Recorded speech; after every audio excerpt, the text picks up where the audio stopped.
Okay, once again welcome you all to our own TBTC channel. आज हम लोग थोड़ा सा न्यू टॉपिक चालू कर रहे हैं। आज हम चालू करेंगे साइंस क्लास 10th का and we are looking towards heat. Okay, so heat is one of the most important chapter from your physics section of part 1 of science. It contains around 5 different sections which are most important and at least 3 to 4 questions are there in your exam paper. Okay? तो इसमें सबसे पहले हम लोग देखते हैं कि heat होता क्या है, लेटेंट हीट क्या होता है, उसके बाद हम देखेंगे और कुछ है रेगुलेशन क्या होता है, देन उसके बाद हम लोग एनामलस बिहेवियर ऑफ वाटर देखेंगे इसके अंदर, एंड लास्ट जो देखेंगे due point humidity and specific heat capacity. Specific heat capacity के ऊपर कुछ क्वेश्चंस भी होंगे, वो भी हम लोग देखेंगे, कुछ न्यूमेरिकल्स होंगे, वो भी हम सॉल्व करेंगे। ये जो चैप्टर है ना, ये चैप्टर कॉम्प्लिकेशंस करने की जगह आप आसानी से समझ के लोगे तो इसके इतना ईजी चैप्टर्स नहीं, and it will give out of mark. जो भी क्वेश्चंस आएंगे ना पूरे मार्क्स मिल जाएंगे। तो दो बातें याद रखो ये चैप्टर पढ़ते वक्त। एक है कि you should understand each and every concept. अगर ये basic concept, because this is physics and physics is based on concept, अगर आप कंसेप्ट नहीं समझ के ले लोगे तो आपको साइंस या फिजिक्स समझ में नहीं आएगा। कैलकुलेशन मैथमेटिकल पार्ट बाद में आता है, कंसेप्ट समझ में आ गया तो मैथ्स इजी जाता है, टर्मिनोलॉजी समझ में आ गई तो इक्वेशन डिराइव करने में आसानी जाती है, और डिटेल्स पता चल गए तो प्रॉब्लम सॉल्व करने में आसानी जाती है। अगर आप उसको समझ के नहीं लोगे तो आप कुछ भी आगे का सॉल्व नहीं कर पाओगे। तो अभी हम लोग ये चैप्टर चालू करें तो सबसे पहले एक बेसिक क्वेश्चन आता है, हीट और टेम्परेचर। देखो, हीट अलग कंसेप्ट है, टेम्परेचर अलग कंसेप्ट है। नॉर्मल लैंग्वेज में या जब हम लोग नॉर्मली बात करते हैं, नॉर्मली हम लोग जब किसी से इंटरेक्ट होते हैं या कभी भी कोई कैलकुलेशंस करते हैं तो हीट और टेम्परेचर को मिक्स करते हैं, बिकॉज उसके ऊपर आज तक हमने कभी फोकस नहीं किया। तो हीट होता क्या है और टेम्परेचर होता क्या है? एक है हीट और दूसरा है आपका टेम्परेचर। तो हीट क्या होता है और टेम्परेचर क्या होता है, ये दो चीज़ें आज के हम ये स्टार्टिंग के सेशन में अंडरस्टैंड करेंगे। उसके बाद फिर हम लोग नेक्स्ट जाएंगे लेटेंट हीट की तरफ, वो हमारा नेक्स्ट सेशन रहेगा। पार्टिकल्स, एक कोई भी अगर हम लोग एक now suppose this is a duster, okay, I am carrying the pen.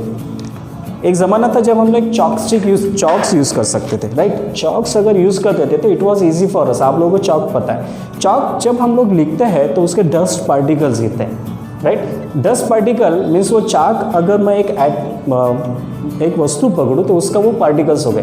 Particles यानी क्या कि उसके अंदर एटम्स हो गए, राइट। या जो भी पार्टिकल्स है, this particles possesses some energy. For example, मैंने चॉक का एग्जांपल क्यों लिया, जब तक चॉक मेरे हाथ में है तब तक वो चॉक के अंदर के जो पार्टिकल्स है वो स्टेडी है, वो हिल नहीं रहे, राइट। वो स्टेडी है। स्टेडी है means what, they possesses a energy. कौन सी एनर्जी? जब कोई भी एक सैचुरेटरी पोजीशन में रहता है तो उसके अंदर जो एनर्जी रहती है उसे हम लोग बोलते हैं पोटेंशियल एनर्जी, राइट। अब वो पोटेंशियल एनर्जी होगी, जब मैं चॉक से लिखना चालू कर देता हूँ तो उसके डस्ट पार्टिकल्स गिरना चालू हो जाते हैं। Why? Because I am applying some pressure, I am making some friction, जिसकी वजह से चॉक पार्टिकल्स जो अटैच होके बैठे थे, बाइंड होके बैठे थे, वो फ्री हो रहे हैं, एंड फ्री होने के बाद वो फ्रीली फॉल हो रहे हैं। समझ में आ गया? तो उसकी वजह से क्या होगी, ये चॉक पार्टिकल्स में एक पोटेंशियल एनर्जी कन्वर्ट होके होगी काइनेटिक एनर्जी। तो एनर्जी के ये जो दो फॉर्म्स है, either every particle possesses potential energy और अ काइनेटिक एनर्जी। अब अगर कोई भी मैंने एक मैटर ले लिया, कोई भी एक चीज़ ले ली, तो वो चीज़ के अंदर जो पार्टिकल्स है उसमें कुछ पोटेंशियल एनर्जी रहेगी, कुछ काइनेटिक एनर्जी रहेगी। बिकॉज आपको पता है 3 स्टेट्स ऑफ मैटर क्यों बनते हैं, लिक्विड, गैसियस एंड सॉलिड। क्यों बनते हैं? सॉलिड बहुत क्लोजली पार्टिकल्स इंटैक्ट रहते हैं तो उसमें पोटेंशियल एनर्जी ज़्यादा रहती है और उनकी काइनेटिक एनर्जी कम रहती है। कंपेयर टू सॉलिड, लिक्विड्स में पार्टिकल्स थोड़े लूज रहते हैं, उनमें जो डिस्टेंस रहता है वो दूर दूर रहते हैं। फॉर एग्जांपल आप देखते हो सॉलिड्स में इस तरह से पार्टिकल्स अटैच रहते हैं, राइट। थोड़ा सा मैं साइड में जा रहा हूँ आपको समझने के लिए। लिक्विड में पार्टिकल्स थोड़े दूर दूर रहते हैं और गैसियस में पार्टिकल्स बहुत दूर रहते हैं। क्लियर? तो इसमें ये जो पैक है इसमें पोटेंशियल एनर्जी ज़्यादा है, इन पार्टिकल्स में शायद काइनेटिक एनर्जी कम होगी। इसमें थोड़ी काइनेटिक एनर्जी ज़्यादा है, इसलिए लिक्विड कहीं पे भी बहते रहता है, राइट। और उसके बाद है एयर, तो ऑब्वियसली गैसेस के तो कहीं पे भी घूमता है। इधर इसेंस स्टिक्स लगाई, दरवाजे तक आपको उसकी स्मेल आती है, right. So these are having more potential energy and less of kinetic energy. Now why I am telling about potential energy और काइनेटिक एनर्जी, ये एक बहुत इंपॉर्टेंट फैक्टर है आपको हीट अंडरस्टैंड करने में, बिकॉज ये दोनों मिला के एक थर्मल एनर्जी क्रिएट करती है। ये दोनों मिला के क्या क्रिएट करते हैं? एक थर्मल एनर्जी क्रिएट करते हैं, राइट। अब ये जो थर्मल एनर्जी है, ये एनर्जी आप समझ लो, थर्मल एनर्जी यानी क्या कि आप मान के चलो सुबह मिल्क पीते हो, या चलो ये ग्लास के अंदर आपने क्या किया, ये ग्लास के अंदर आपने थम्स अप डाला। थम्स अप डालने में क्या होता है कि ग्लास एकदम ड्राई रहता है और उसके बाद आपके बाहर के साइड में से आपको ऐसे ऐसे ड्यूज दिखते हैं, छोटे छोटे पार्टिकल्स दिखते हैं। सेकेंड, आप मिल्क गर्म करते हो, हीट करते हो, राइट। हीट करने के बाद ऊपर जब आप ठंडी प्लेट रख देते हो तो कुछ देर के बाद प्लेट क्या हो जाती है? गर्म हो जाती है। So what is this happening? It is something like that कि एक हायर टेम्परेचर से लोअर टेम्परेचर की तरफ हीट ले रहे हैं। तो सर बोलेंगे सर ग्लास तो हायर टेम्परेचर का है और थम्स अप तो लोअर टेम्परेचर का है। एग्जैक्टली तो जो ग्लास का जो हायर टेम्परेचर है वो थम्स अप एब्जॉर्ब करता है, इसीलिए कुछ देर के बाद में आपका थम्स अप ठंडा नहीं रहता है, गर्म हो जाता है, बिकॉज एटमॉस्फेयर का हायर टेम्परेचर वो एब्जॉर्ब करते रहता है। सो क्या होता है? ये thermal energy, now I am not pronouncing it heat, ध्यान में रखना, मैं इसको क्या बोल रहा हूँ, ये थर्मल एनर्जी। ये थर्मल एनर्जी कहाँ से बनी? With the combination of potential energy and kinetic energy. तो ये जो थर्मल एनर्जी है, ये हायर थर्मल एनर्जी लेवल से लोअर थर्मल एनर्जी लेवल की तरफ हमेशा ट्रांसफर होती है, इसी तरह से वो हायर से लोअर की तरफ जाती है। ये आप सब लोगों को पता है, राइट। अब आगे देखते हैं कि जब ये थर्मल एनर्जी ट्रांसफर होती है from a body with the higher energy और higher thermal energy to the lower thermal energy, this transfer of energy is called as heat. तो ये जो एनर्जी ट्रांसफर हो रहा है, this transfer of energy is called as heat.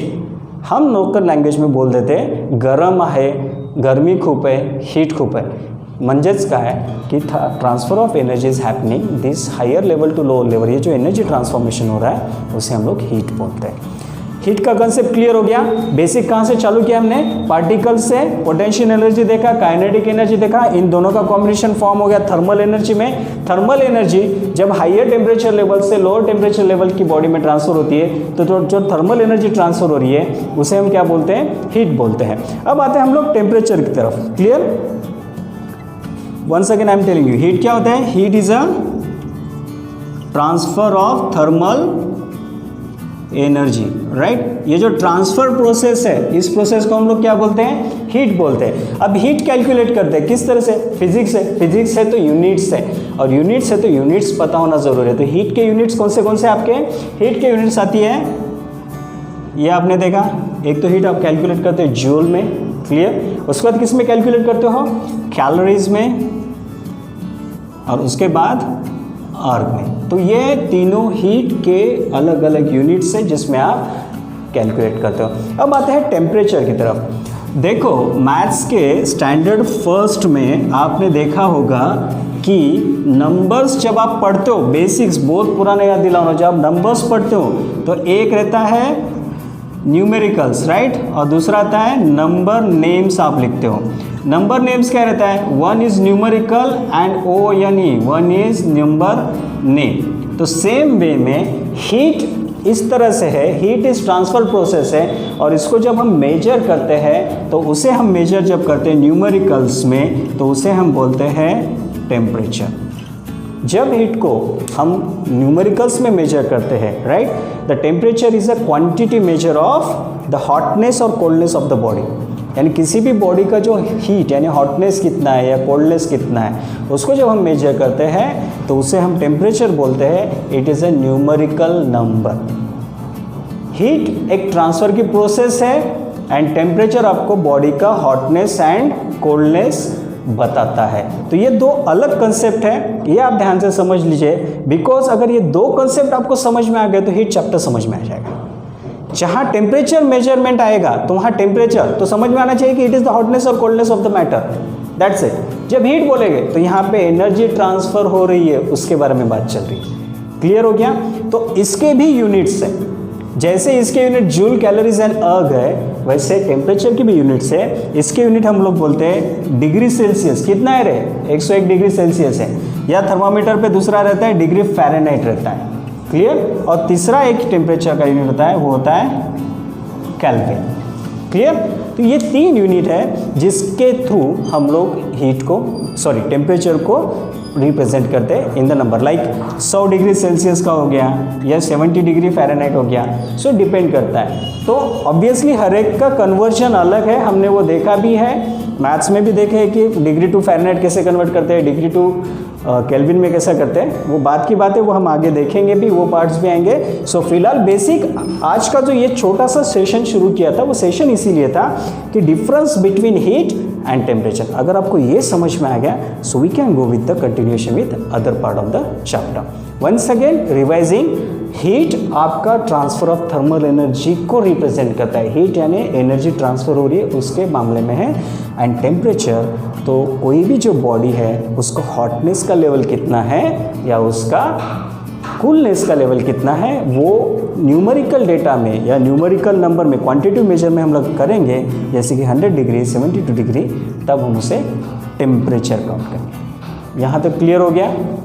सो इसके बाद हम लोग देखते हैं नेक्स्ट जो वीडियो रहेगा या नेक्स्ट जो पार्ट रहेगा, उसमें हम लोग देखते हैं कि types of energy conversion, means transfer, heat किस तरह से ट्रांसफर होती है। अब हीट देख रहे हैं ना, तो हीट का ट्रांसफर के 3 वेज है, तो वो कौन से वेज है उसके ऊपर हम एक छोटा सा डिटेल वीडियो डालेंगे, वो हमारा नेक्स्ट वीडियो रहेगा। Till then, good day, stay home, stay safe, thank you.